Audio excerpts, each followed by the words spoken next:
Bom pessoal, agora a gente vai analisar o último estudo, que ele está intitulado como o Impacto de lesões na coluna vertebral relacionadas ao CrossFit. Foi um estudo publicado no ano de 2017. Trata-se de um estudo epidemiológico, mais parecido com um estudo de coorte, onde ele vai fazer um estudo, né, de dados anteriores. Bom, foram verificados prontuários médicos de junho de 2010 a junho de 2016 que estavam relacionados ao CrossFit.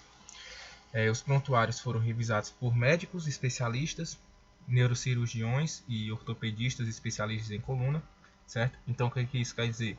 As pessoas que deram entrada no hospital durante esse tempo, entre junho de 2010 e junho de 2016, essa entrada, né, quando eles deram entrada, eles relataram que o que ocorreu foi devido a estar praticando CrossFit, né, dentro da prática do CrossFit, e esses prontuários eles foram posteriormente revisados por médicos especialistas no assunto.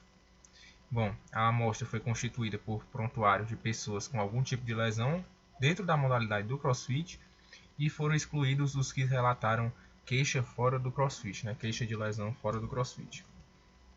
Bem, de 498 amostras, ou seja, prontuários, né, de 498 pacientes e respeitaram os critérios de inclusão e exclusão, eles conseguiram verificar, né, conseguiram essa amostra de 498 e constataram 523 lesões. Na tabela 1 é mostrada a distribuição em relação às lesões entre os relatadas pelos praticantes de CrossFit.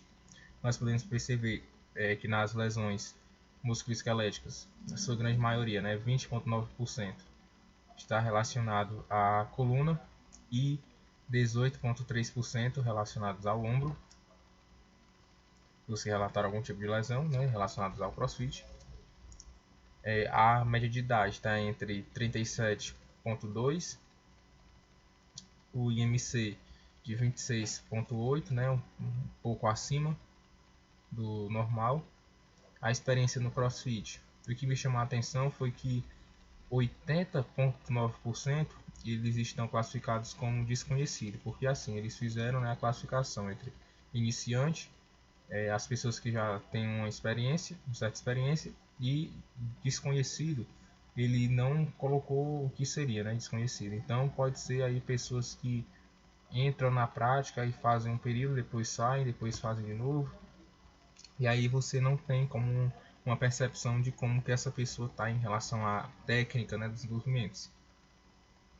Em relação ao local das lesões, a maior parte, aqui local da lesão, ele relaciona com a coluna, né? Então na coluna você tem aqui relatado na sua grande maioria a parte cervical e a lombar, sendo que 83,1% está em maior frequência na parte lombar da coluna, 52,8% apresentam radiculopatia, que é uma inflamação nos nervos que passam próximos à coluna e que trazem algum tipo de dor irradiada, né? E em relação aqui à análise por imagem, então a gente consegue ver que 50,6%, isso também me chamou a atenção, não foi realizado o diagnóstico por imagem, né? Não foi feito o exame de imagem para ter o diagnóstico, o que pode levar também a erro aí no diagnóstico. Na tabela 3 é mostrado as características dos tratamentos, né, para esses pacientes. Em sua grande maioria eles foram enviados à fisioterapia, 40,4%, e 93,2% não foram enviados para a cirurgia, né? Na tabela 4 ele mostra as características dos indivíduos que foram enviados para a cirurgia, né? Um total de 6 indivíduos. Em conclusão, os autores eles terminam, né, concluindo que o CrossFit é popular e é uma modalidade, né, de alta intensidade e que tem um potencial para lesão, né, entre os participantes. Então, a princípio foi um estudo bem delineado, Foi um estudo aí que conta com aval médico para fazer análise, ok? E é um estudo que ele consegue uma representação aí do número de pessoas, embora não tenha feito o cálculo amostral, mas ele considera aí essas pessoas que deram entrada no hospital. Então, para fazer as minhas considerações, eu selecionei esse artigo, que ele é uma carta ao editor que faz uma resposta a esse estudo, certo? Essa carta ao editor, ela foi escrita por esses autores, que são pesquisadores do departamento de coluna, de lesões na coluna do Hospital Sara de Reabilitação em Brasília. Bom, o que foi que eles pontuaram? Que no diagnóstico de dor aguda, 52% apresentaram radiculopatia, como eu falei. Só que o diagnóstico antes da imagem pode levar a alguns erros, né? A gente vê que em torno de 50% não realizaram o exame de imagem para fazer o diagnóstico. As síndromes miofaciais podem ter semelhança com bursite, dor de cabeça e radiculopatias, ou seja, como eles não tiveram essa imagem para detectar a radiculopatia, né, um exame para detectar a radiculopatia, essas síndromes miofaciais elas podem estar aí emulando, né, sendo semelhante a essas outras características, né, de bursite, dor de cabeça e radiculopatia. Os pontos de gatilho no piriforme e no glúteo pode se assemelhar também a uma radiculopatia lombar, o que pode enviesar aí o diagnóstico, né, conturbar o diagnóstico.